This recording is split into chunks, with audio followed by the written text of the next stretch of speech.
not even that long ago, watching you in that New York flat on that where you used to live with your roommate and what have you. So W to you, bro. You're really up. Thanks, man. Yo. What's good, Cinco? I had a question.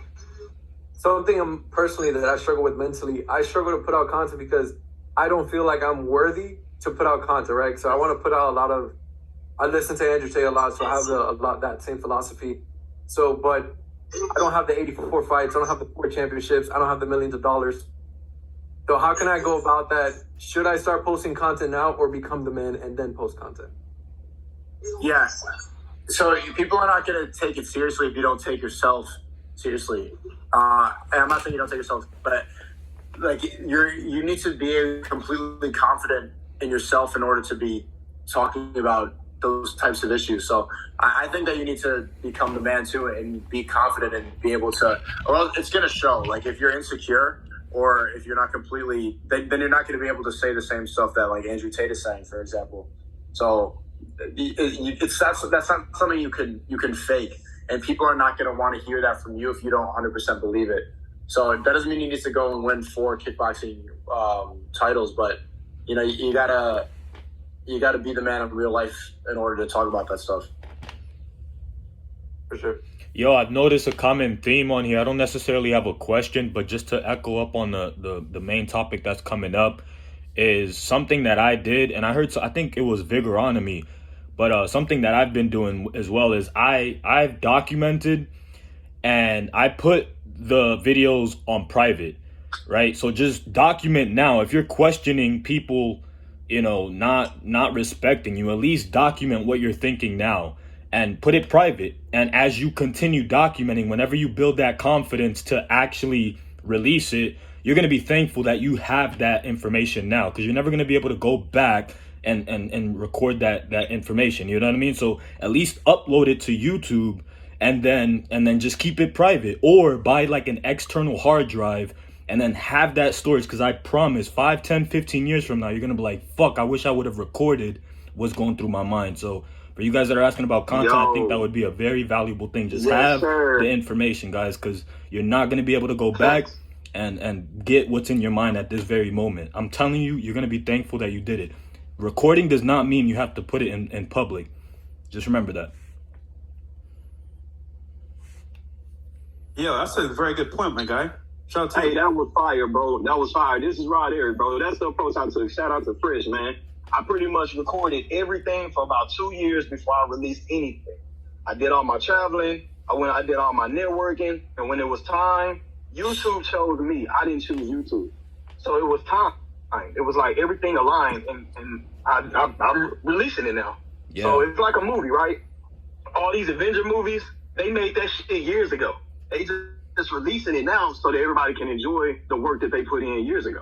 Yeah, so, good shit. Shout out to you, bro. Yeah, and you'll eliminate another pillar, which is the consistency pillar. So, like, as you have a big arsenal of stuff, the days that you're not feeling like creating content or whatnot, you have a whole arsenal of stuff that you could schedule the releases on YouTube. And again, you're not fucking using your mental real estate to just create. You already have that in your database, and if you're having a bad day, you've already have something scheduled. Release them, let them go, and then go ahead and build whenever you feel like you have to document as well. The world is going to be delayed, but you'll be on top of what you have to do. That makes sense.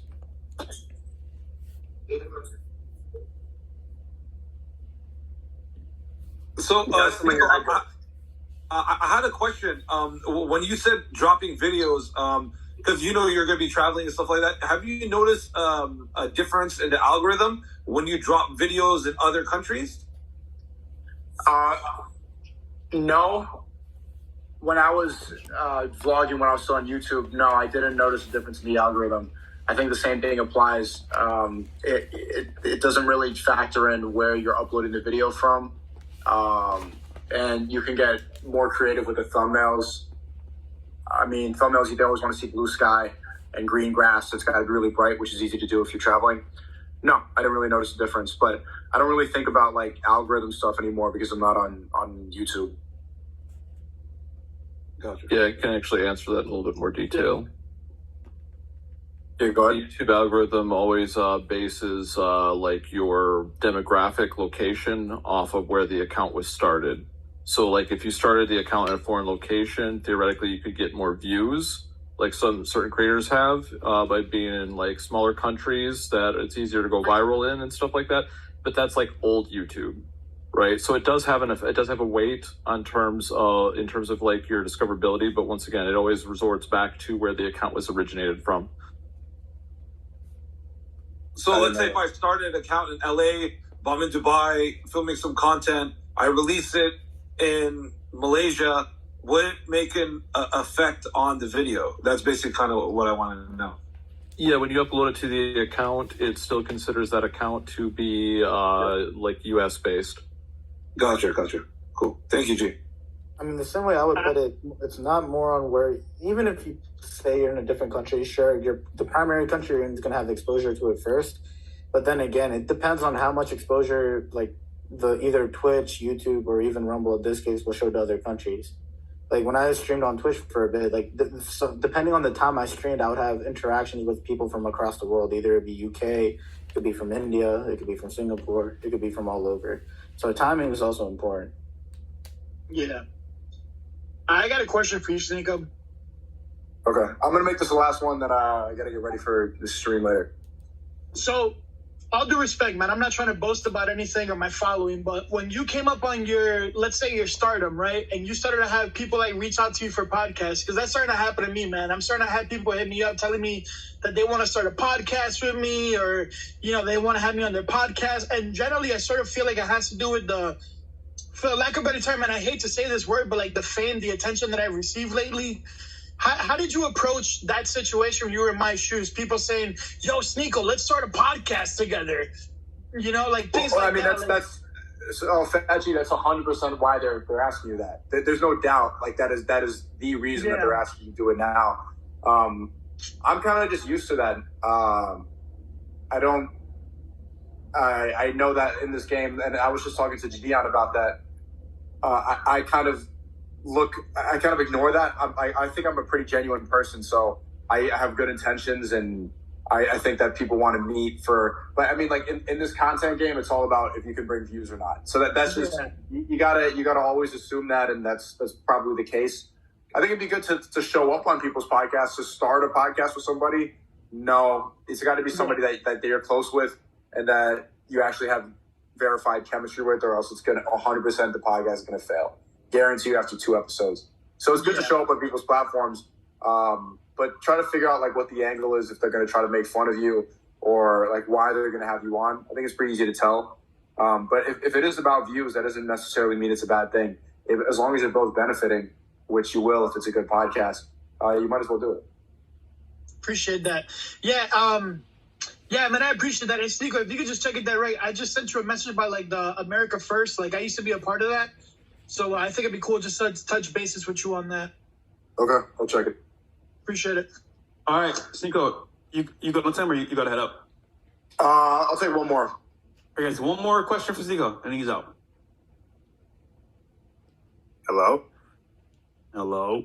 You. Hello? Oh, yeah. So my last question for you would be to kind of piggyback off of one thing you mentioned earlier. Is there anything in particular that you would recommend when I'm at these to make the most out of the content I do at parties when it comes to networking? What's one more thing you think I could do that by doing it would just help in the grand scheme of things, like with expanding? Like, what advice would you give on that? Make sure you have a good business Instagram that you can get people to talk to you. It'd be good to have DJs coming in, celebrities, of course, showing up at the parties for more content. If you can get girls to show up, and just if the better the parties are, the better on camera. So it's good to have an Instagram where you can show people, make sure that it looks professional so that they can tell right away what you're about. And yeah, better parties, better content. Thank you. Okay, and Sneeko, where can they find you, brother? They know. Nah, just plug it, bro. They know. Okay, yeah. TheCreativityKit.com. I do calls like pretty similar to this. We do them every day with different professors. I do a call once a week, and I'm continue to bring on more guests. Yeah, rumble.com/Sneako. Bro, yeah, you guys know. So you make me do this. Yeah, you know, Sneako. And then what's coming up next for you? Yeah, as I said, it's continuing to travel. So I'm going to be in Miami for a bit. I have some shows planned here. Are we still doing? I'll ask you later for an upcoming show. You have some stuff coming.